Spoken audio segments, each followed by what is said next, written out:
this message. The question, I think, in a deeper way is, what happens when that meeting takes place with Kim Jong-un? Is he going to be able to, negotiate something lasting? The Iran nuclear deal, which was dismantled this week, was, years in the making. So this is at the very beginning road of this. But it clearly is something that this president wants to do. Now, as I look behind here, the Secretary of State, Mike Pompeo, is standing almost at attention. Of course, he graduated at the top of his class in West Point. As this president always says, he must be exhausted after his journey here, but he and the Vice President and Mrs. Pence are indeed waiting and watching. As we can see, everyone is wondering when they will come off and when they will walk down those steps of the plane there. But certainly the President and First Lady having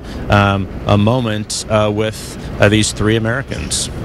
All right, Jeff Zeleny there for us at Joint Base Andrews. If you're just joining us, we're coming up to top of the hour, midnight here on the West Coast, 3 a.m. We're approaching on the East Coast of the United States. And if you're just joining us, you are looking at the aircraft carrying those recently freed Americans, freed from North Korean prisons. They have now touched down on U.S. soil. Aboard that aircraft, the U.S. President and the First Lady, Melania Trump, who made the journey from Washington, from the White House to Joint Base Andrews to personally welcome them home.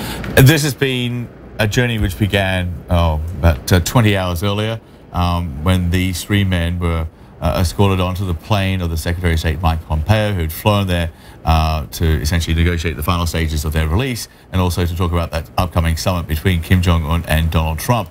And there we have the First Lady, Melania Trump, and just behind her, her husband, the President, Donald Trump, and the three men. And the three men. Here they are. The President and the First Lady giving them a handshake and letting them take in the moment. And they look in not only good spirits, but in good health. Yes, I'm still here. Jeff Zeleny, you're there. We're watching these pictures there. Yes. And as you say, no family members there, but a lot of press. A lot of press, and also the cheering that you heard there was from the airmen and women who are stationed here at Joint Base Andrews. This is a moment. I can say you can feel the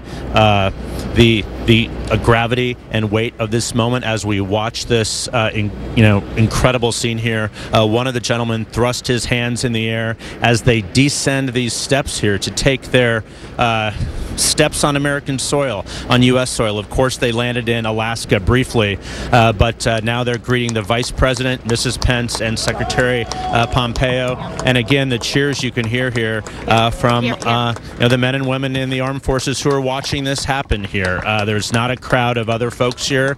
It is just the people who are working at the base. But as we can see the handshakes here, keep an eye on the President and First Lady. He is likely to come this way, and he may make remarks, and we'll see if he indeed answers our questions about this moment here. They certainly want to capture this moment for history, and let's watch.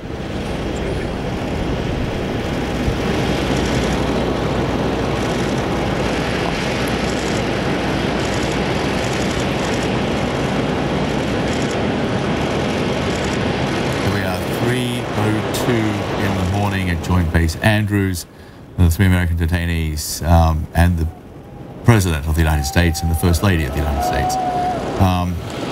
Now back home. Yeah. And Boris Sanchez, is at the White House. And Boris, I guess one of the issues with North Korea is that, as far as Donald Trump is concerned, he sees North Korea as a real possibility for a moment of. I think we're about to hear from the President. So stand by, Boris.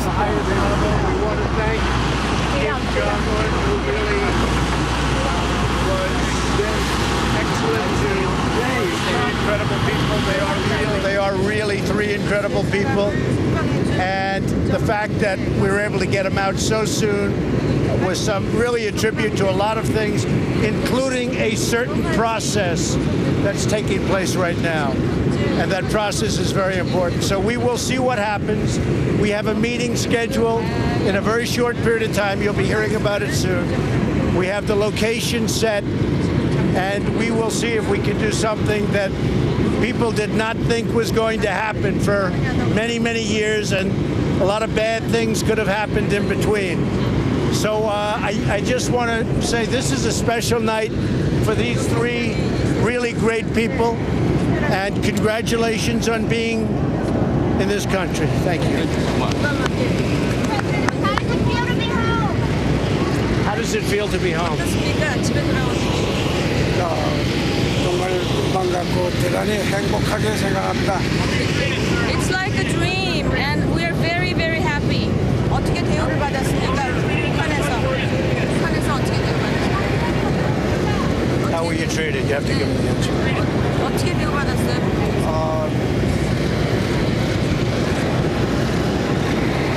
여러 가지 대우를 받은 것은 있습니다만은 첫째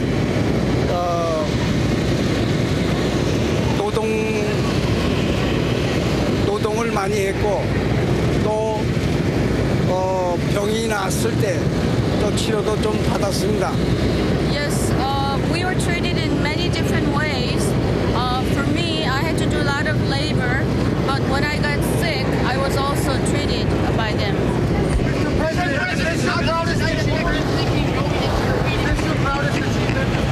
My proudest achievement will be, this is a part of it, but will be when we denuclearize that entire peninsula. This is what people have been waiting for a long time. Nobody thought we could be on this track in terms of speed. So I'm very honored to have helped the three folks. They're great people. You know, I got to speak to them on the plane. These are great people. They've been through a lot, but it's a great honor. But the true honor is going to be if we have a victory in getting rid of nuclear weapons.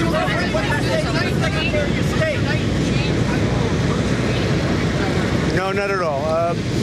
We very much appreciate that he allowed them to go before the meeting. It was sort of understood that we'd be able to get these three terrific people during the meeting and bring them home after the meeting. And he was nice in letting them go before the meeting. I mean, frankly, we didn't think this was going to happen, and it did. So you could say we're a little bit of... It was a very important thing to all of us to be able to get these three great people out. And I must tell you, I want to pay my warmest respects to the parents of Otto Warmbier, who is a great young man who really suffered. And his parents have become friends of ours. They are spectacular people, and I just want to pay my respects. I actually called them the other day, and Mike called them also, Mike Pence. And they are really incredible people. I think our Secretary of State, despite the fact that the New York Times said he was missing, he was in North Korea, but I think our Secretary of State has done a fantastic job. Mike, did you know that you were missing? They couldn't find you. They couldn't find him. They couldn't find him because he was in North Korea. You know, it's what, I don't want to comment on whether or not I spoke to him.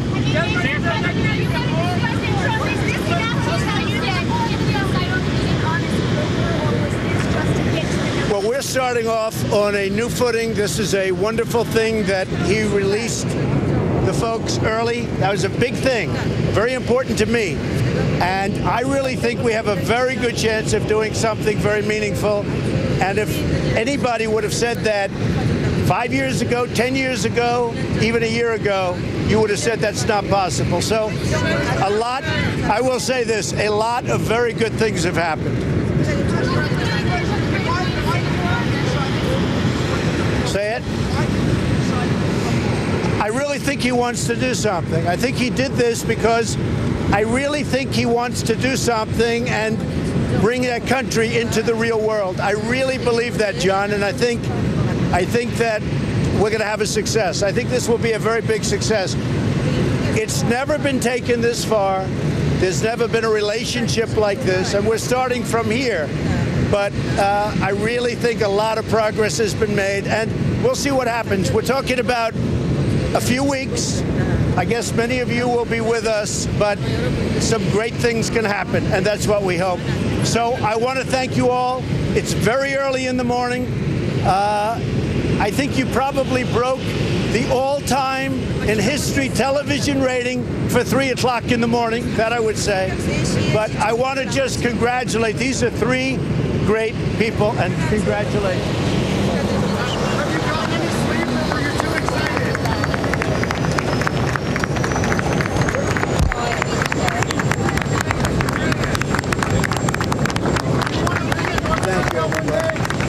Thank you. Could happen.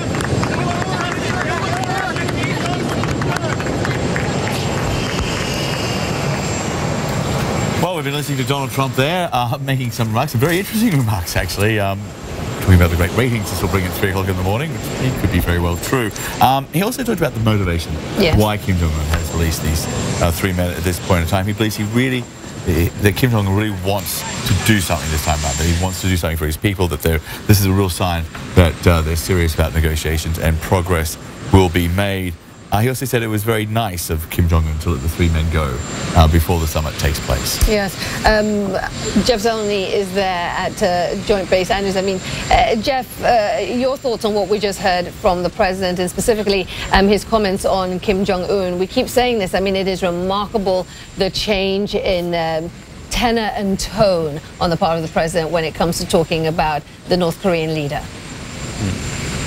No question about it. I mean, this is someone who the president, referred to as Rocket Man, but even more than that. I mean, when he was delivering his speech to the United Nations last fall, I remember being in Seoul, South Korea, watching the president really take Kim Jong-un to task and belittle him in a personal way. All that was gone. You saw the president have nothing but respect and praise for him.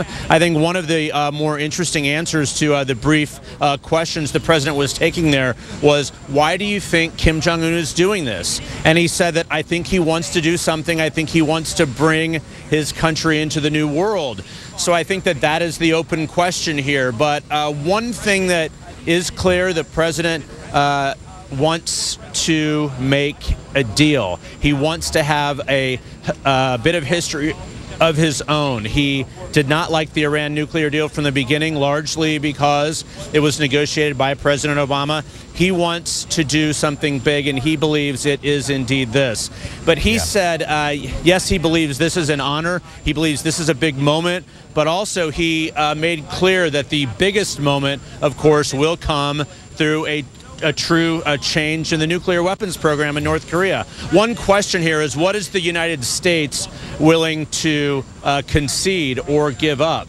That certainly will be something now that is part of the discussions. Of course, it's clear what the president expects Kim Jong-un to give up, but what is the president willing to give up? So these talks certainly will be complicated in every way, but now the United States has more information about Kim Jong-un than ever before. Mike Pompeo, the Secretary of State, former CIA director, has spent more time face-to-face with him than anyone, of course, in American history. So you can be sure the next few weeks here will be spent studying his habits, what he wants to hear and like. And the president, of course, will have all that on his shoulder when he sits face-to-face with Kim Jong-un, likely in Singapore, likely in about 1 month's time. John? And again, Jeff, thank you, and we'd like you to stay with us. Standing by also in Seoul, South Korea, Ivan Watson. And Ivan, yes, Mike Pompeo flew there. There was that surprise visit back around Easter that we found out about, a week or so afterwards. There was another second trip as Secretary of State. But there was also the role that the Swedish had played in all of this. Their negotiators actually played a role in getting these 3 men freed from their North Korean prison. Well, that's right, because the U.S. doesn't have diplomatic representation in Pyongyang. It's the Swedish embassy that handles that. And we heard that the North Korean foreign minister had proposed initially the possibility of releasing them during a trip to Sweden previously. So Sweden playing a role as an intermediary when you did not have really direct formal ties between these two governments. And now, of course, we've had Mike Pompeo travel twice to Pyongyang in under 2 months. But worth noting also, you heard President Trump there saying that it looked like things were ahead of schedule, that the three American detainees had been released. When Mike Pompeo was flying to Pyongyang on this most recent trip, he told reporters, A, he wasn't sure whether or not he would get face-to-face time with Kim Jong-un, and B, he wasn't sure whether or not he would be able to secure the release of the three men. And it did turn out that he had about 90 minutes sitting down with Kim Jong-un, and as we, of course, have seen, he returned with these three men. We only heard from one of them on the tarmac. That's Kim Dong-chul, who was detained in October of 2015. He spent the longest amount of time in North Korean custody, and when he was asked about his treatment and how he was treated, he said, we were treated in many different ways. He said that he had been through a great deal of manual labor, but then that when he became sick, when he became ill, he was treated for that illness. He was speaking Korean through a translator there, and he would have spent the longest amount of time. I think we all can see that this is not a repeat of the tragic case of Otto Warmbier, which President Trump mentioned, highlighted, where that American university student was returned last year to American diplomats in a vegetative state, suffering some kind of a brain injury and dying shortly afterwards. So this will be a relief, certainly, to the family members of these three released American citizens. Ivan, very important to note, the South Korean government here has welcomed this release, John. They're calling for the release of at least 6 South Korean citizens currently in North Korean custody. John. Just very quickly, do we know how this is being covered by the media in North Korea? What sort of coverage is it getting, and how's it being dealt with? South Korean TV has been running with these live images. North Korea put out a statement, its state media, about the Pompeo visit with Kim Jong-un. And that was so striking, John and Aisha, because it's quoted Kim Jong-un congratulating Pompeo on his appointment to the position of Secretary of State from the CIA director's position, saying that he warmly and sincerely greeted America's new top diplomat. The fact that you have this kind of language coming from North Korean state media, which just months ago was talking about enveloping American cities in nuclear fire, is nothing that's less than striking and underscores how rapid the diplomatic changes have been in just a matter of months here. Ivan, thank you. And again, please stay with us. Jeff, suddenly to you, the Joint Base Andrews. It is notable, and we shouldn't let it pass, that as the president welcomed these three Americans back home, in those remarks he also hit 2 familiar notes. One would be to reference ratings and say that this is probably going to break the record for ratings at 3 a.m. We know the president is fond of talking about ratings. And secondly, to hit out at the New York Times. Yes, I mean, that was classic President Trump. Could not have gotten through a moment, even one as symbolic and weighty as this one, without talking about the ratings. I mean, you could see the glimmer in his eye when he looked and saw all of the television cameras had come for him at 3 o'clock in the morning here in Washington, and he made a joke, as you said, that it was the best ratings for any show at 3 a.m. Eastern time in Washington. But also, he did take a shot, as you said, at the New York Times. He's been doing this for several days, specifically about Secretary of State Mike Pompeo. He was referencing a criticism that was in the editorial pages earlier. But I think, setting that aside, the president clearly was enjoying this moment. He was also saying, this is a special night. Congratulations for being in your country. So, fraught with symbolism, certainly weighted with symbolism. The president now is heading back to the White House, getting a bit of sleep perhaps before he begins his day on Thursday. But boy, the real work actually begins on diplomacy now as they work toward setting up the final details of that meeting. It will be announced officially in the coming days. and certainly he will be meeting with Secretary of State Mike Pompeo to debrief him and again make a strategy really for that face-to-face meeting with Kim Jong-un. That will be the biggest diplomatic presidential moment that Donald Trump has ever faced, and it will take some planning and preparation. Okay, Jeff, thank you.